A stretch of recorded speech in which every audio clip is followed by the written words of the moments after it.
What's going on, guys? So today we're talking about a deck profile of a very unique idea for a deck. So this is a, in case you couldn't tell by these two being here, UA Paleozoic deck that actually I've been seeing has some pretty decent amount of consistency. The only problem is there aren't enough frogs and there are too many UA monsters. No, I really like the UA archetype, and I really think that this is a very good deck once it gets going. It just takes a very long time for it to get going. But without further ado, let's get to the profile, starting with 3 copies of UA Midfielder. This is the only normal summonable monster other than Maxi in the deck. He's not the best UA monster by any means, but he is the best one to have in your hand. I'm not running Invoker in this because he's the only target for Invoker, and special summoning him just doesn't really do a whole lot. Yeah, it gets him out of the deck, but you're running 3 copies and a 4th copy because of Rhoda. So there's just really not, and then UA Stadium can search him as well. And in this version, there's really just not a need for that engine. 3 copies of UA Perfect Ace. I've been back and forth between 2 and 3 of this, but this card is the reason why I thought of this deck. This card and another card as well that I'll get to a little bit later. But this card, his effect, he's essentially a Cyber Dragon Infinity, but instead of detaching, he can discard. So if like you have a Paleo card in your hand, you can negate using Perfect Ace's effect, pitch the Paleo, activate a trap, normal trap, or continuous trap card, special summon the Paleo, so you can just gain advantage off of losing advantage, essentially. His effect is you can discard a card and negate just essentially anything, like I said, like Cyber Dragon Infinity. 1 copy of UA Mighty Slugger. This is another card whose ratio I've been thinking about. I might bump this Perfect Ace down to 2 and put this back at 2. I don't know. You don't really need 2 sluggers out on the field. He can usually just do enough damage by himself, because essentially he's in Armades, and then with Stadium he gets to 28, and with Ultimate Jersey he gets to, or UA Jersey he gets to 38 because of that, and he can attack twice. Like I said, he's in Armades, so he's super good, super strong. And then 1 copy of UA Blockbacker. He's searchable. You don't really want to draw him because he's a level 7, but he is searchable, and he's very, very good against non-extra deck summoning decks. The trap lineup is really good against extra deck based decks, and this card's really good against non-extra based decks. Final monster is Maxi, like I referred to earlier. But that's actually it for the monsters. You don't really want to run too many monsters because you are running the Paleo cards, and you don't want to run too many of these either, too many spells. 2 copies of UA Stadium. For those who don't know, when a UA monster is normal summoned, you can add a UA monster, and when a UA monster is special summoned, so like a cool play is like UA Midfielder, search Perfect Ace, stall, set 3 and stall. That's their first turn play. Second turn play is summon Midfielder, add Slugger, special summon Slugger, and just do some crazy cool things with that. Yeah, it's a really good field spell. It kind of clogs at more than 3 because you don't really. My thoughts on field spells have always been you run 2 of them unless they're very good, like in destruction wise, like Fire King Island, Cosmo Town. If they're replaced, they have effects, but UA Stadium doesn't. So like having a UA Stadium on the field and in the hand doesn't really do anything. Obviously, if it gets MST, that's a problem, but it's searchable. Also searchable is 1 copy of UA Power Jersey. Also clogs at more than 3. We're not really. This deck isn't really about OTKing via UA monsters. It's really about stunning, which is definitely how you should build your deck now, because going second is just super duper hard. So that's why this deck is only running 1 copy of this, because it's only trying to get it. It's only trying to go get it once and to finish the duel.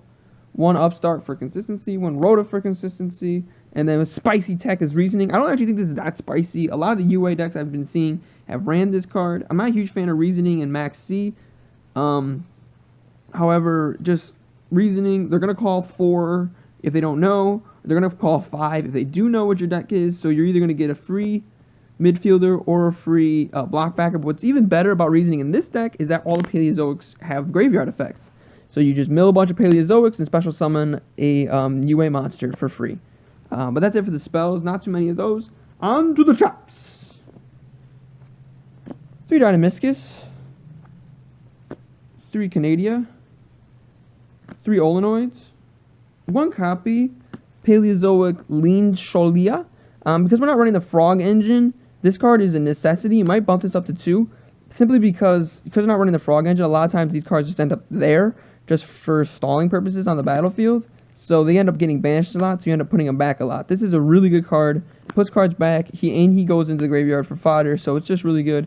This is a pretty standard Paleozoic lineup, I would say. I'm also running 2 copies of Marella. This is probably the low-key best card in the deck, simply because of this card. Now, this might be the only version of UA you'll ever see on YouTube that runs 3 copies of Penalty Box. And here's why. I was running it at 1, but then I found that I wanted to use it more times, so I was running it at 2, right? But then I found its on the field effect wasn't actually that bad, so I ended up bumping up all the way to 3. Its on the field effect is at the start of the damage step.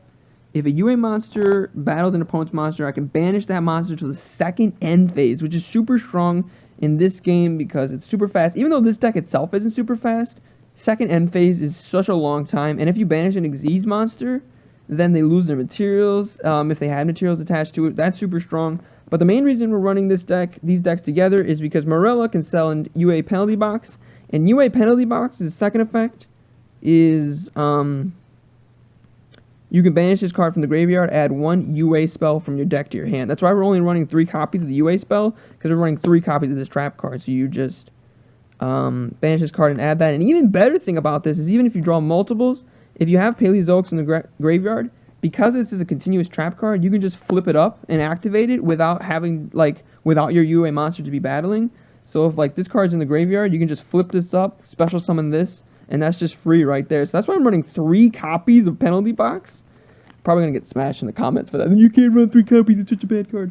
But anyway, 3 copies are the best card in the deck, because there's no D-barrier, because I'm cheap. 3 copies of Lost Wind. Super great card, super busted, shouldn't have to explain that. 2 Phoenix Wing Wind Blast, 1 Compulsory Evacuation Device, 3 copies of Threatening Roar, including the secret rarity. In my opinion, Threatening Roar is better against Zodiacs, and Wabaku is probably better against most other decks. And then 1 copy of Starlight Road, because Twin Twisters is everywhere, man. But that's it for the main deck. 40 exactly cards in the main deck. On to the extra deck. The extra deck's not really that necessary. The only cards I'd say would be necessary are these 2, Opabenia and Totally Awesome. You could probably run more if you want to, but like I said, not running the Frog Engine, so Xyz spamming is not really what this deck's about. So just Giant Hand, 101, Utopia the Lightning, Utopia, Castel, another Opabenia, Anomalocarius, Dweller, Ragnar Zero, doesn't matter. Magdaliger, Volcasaurus, Karagorgon. Karagorgon's really good, because if they use Trident to pop one of your cards, or if they use Twin Twisters or MST, actually this doesn't work against Twin Twister, might just be a bad card. But another card you definitely have to run is Stardust Dragon, because you are running Starlight Road, and that is it for the deck profile. So that's right, Paleozoics and UA working together to make both decks a better deck. This is actually extremely cheap also, which is another huge plus. This deck, even if you cut the max C, this deck's most expensive card is Lost Wind, which is a $2 card. So this is like a 40 max dollar deck, and you should just already have a copy of Max C anyway. It's not really that expensive.